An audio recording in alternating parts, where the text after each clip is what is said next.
May bagong atraksyon sa Intramuros na bubuksan kasabay ng pagdiriwang ng Araw ng Kalayaan bukas. Alamin natin kung ano ito sa unang balita ni Darlene Tay.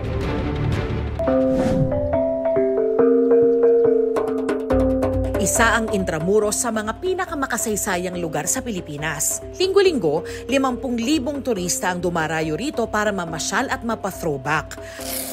At simula June 12 o sa pagdiriwang ng Araw ng Kalayaan, magkakaroon ng bagong atraksyon dito, ang Centro de Turismo Intramuros na isang interactive museum at tourist center.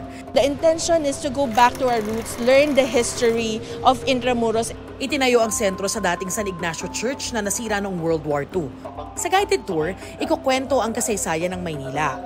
Makikita rin ang mga sinaunang baul at mga antigong relihiyosong imahe. Meron ding mga QR code na pwede mong iscan sa iyong cellphone. Dito makakapanood ka ng mga educational video para matutunan mo yung ibang mga mahahalagang impormasyon habang nililibot mo itong museo.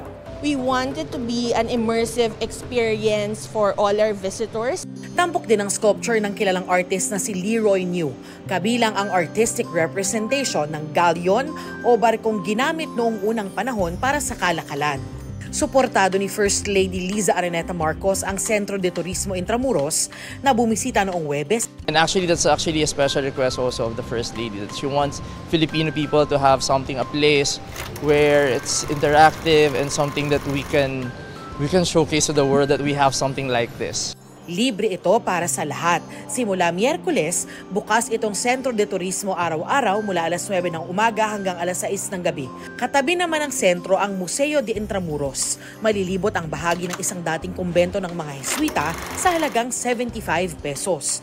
Narito pa ang ilan sa mga orihinal na istruktura gaya ng imbakan at daluyan ng tubig, mga sari-saring artifacts, paintings at koleksyon ng mga santo. Ito ang unang balita. Darlene Kai para sa GMA Integrated News. Mga kapuso, para una ka sa mga balita, mag-subscribe sa GMA Integrated News sa YouTube. Sa mga kapuso abroad, subaybayan niyo po kami sa GMA Pinoy TV at sa www.gmanews.tv.